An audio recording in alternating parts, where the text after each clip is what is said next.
एक कदम ईश्वर की ओर। स्थिति प्रकरण 52वां सर्ग। संकल्प से कल्पित विश्व मिथ्या ही है, यह सूचित करने की इच्छा से खुद राजा चरित की कल्पना करके वर्णन। श्री वशिष्ठ जी ने कहा, वत्स श्री रामचंद्र जी, इसके बाद कभी आकाश मार्ग में स्थित और अदृश्य रूप से मैं उसी मार्ग से जिसमें दाशूर का कदम्ब वृक्ष पड़ता था, कैलाश वासिनी मंदाकिनी में स्नान करने के लिए गया।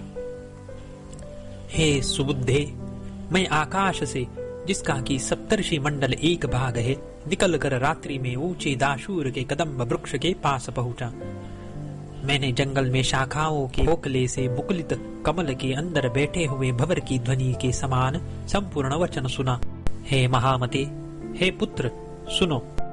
इस संसार की उपमान रूप इस एक आश्चर्यमयी आख्यायिका को मैं आपसे कहता हूँ। तीनों लोकों में विख्यात महापराक्रमी एक राजा है, उसका नाम खोत्य है।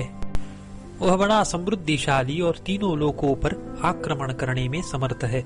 सब लोकों में ब्रह्मा विष्णु आदि सभी प्रभु जैसे धनी शिरोरत्न को सिर से धारण करते हैं, वैसे ही इसकी आज्ञा को सिर पर धारण करते हैं। जो बड़े बड़े साहसपूर्ण कार्य करने में एकमात्र रसिक है, विविध प्रकार के आश्चर्यमय स्थलों में विहार करता है, उस महात्मा को तीनों लोकों में किसी ने भी अपने वश में नहीं किया। जिसके सुख दुख प्रद हजारों कार्यों को सागर की तरंगों की तरह कौन गिन सकता है। जैसे कोई पुरुष मुट्ठी से आकाश को पराजित नहीं कर सकता, वैसे ही जिस महाबली के बल का न शास्त्रों से और न अग्नि से कोई भी तिरस्कार नहीं कर सका। जिसकी लीला का जो प्रयोजन थोड़ा होने पर भी हजारों कल्पनाओं से पूर्ण होने के कारण विशाल आरंभवादी है और स्वप्न मनोरथ आदि के निर्माण से दैदीप्यमान है, इंद्र विष्णु और शंकर तनिक भी अनुकरण नहीं कर सकते हैं।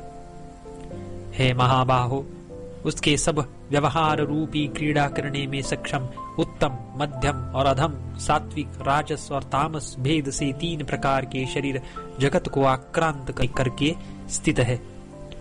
तीन शरीर वाला यह पक्षी के तुल्य अत्यंत विशाल अव्याकृत आकाश में ही उत्पन्न हुआ है, वहीं पर रहता है, विधि निषेध रूप शब्द के अनुसार चलता है।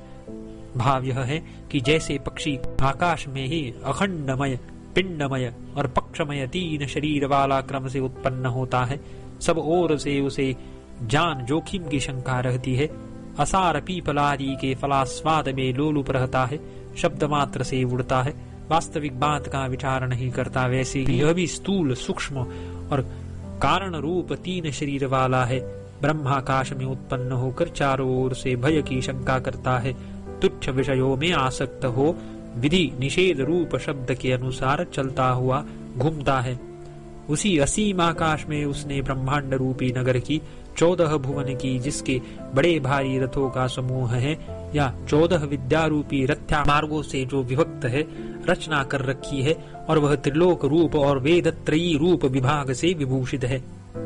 नंदन आदि वन और उपवनों की पंक्तियों से वह पूर्ण है, मेरु आदि क्रीड़ा शैलों से सुशोभित है, मोतियों की लताओं से व्याप्त समुद्र रूपी 7 बावड़ियों से अलंकृत है, कभी न बुझने वाले शीतल और उष्ण रूप 2 दीपकों से विराजमान है, तथा शास्त्रीय सत्कर्मों से ऊर्ध्वगति और अशास्त्रीय निंदित कर्मों से अधोगति रूपी व्यापारी मार्गों से वह भरा है।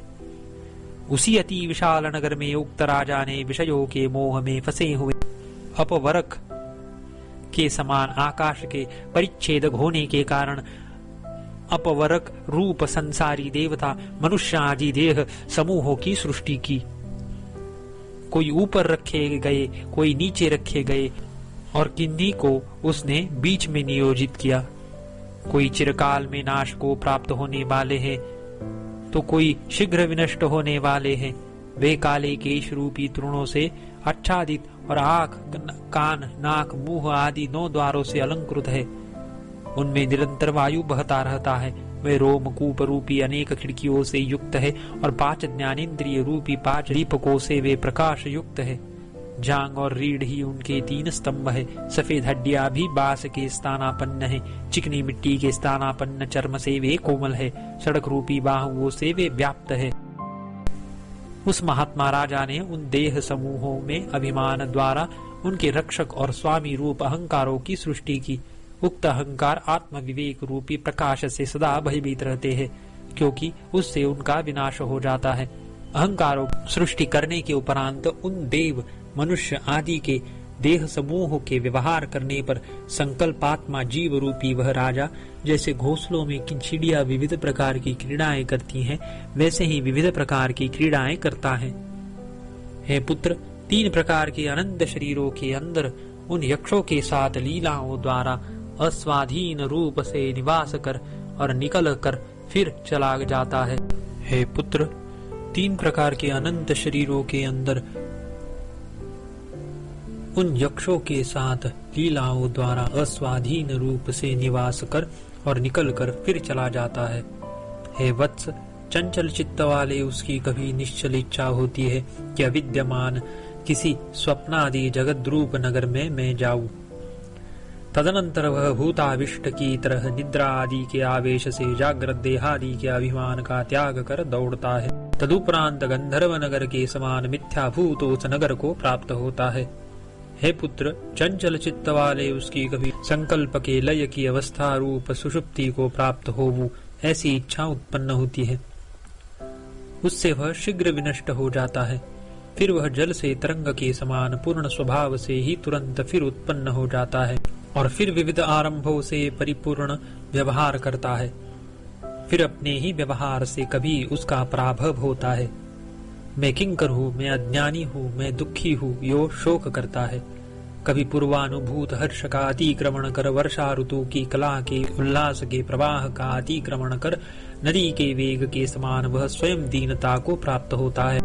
हे पुत्र, अंतर्गत आत्म ज्योति से दैदीप्यमान अतएव महामहिमाशाली वह राजा आंधी के झोंकों से अशांतन सागर के समान शत्रुओं का तिरस्कार करने की सामर्थ्य रहती, शत्रुओं की ओर चलता है, विजय प्राप्त करता है, शब्द करता है, संपत्तियों को प्राप्त कर वृद्धि को प्राप्त होता है, दमकता है, स्वप्न और जागृत में प्रतीत होता है एवं सुषुप्ति, प्रलय, समाधि और मुक्ति में प्रतीत नहीं होता है। 52वां सर्ग समाप्त।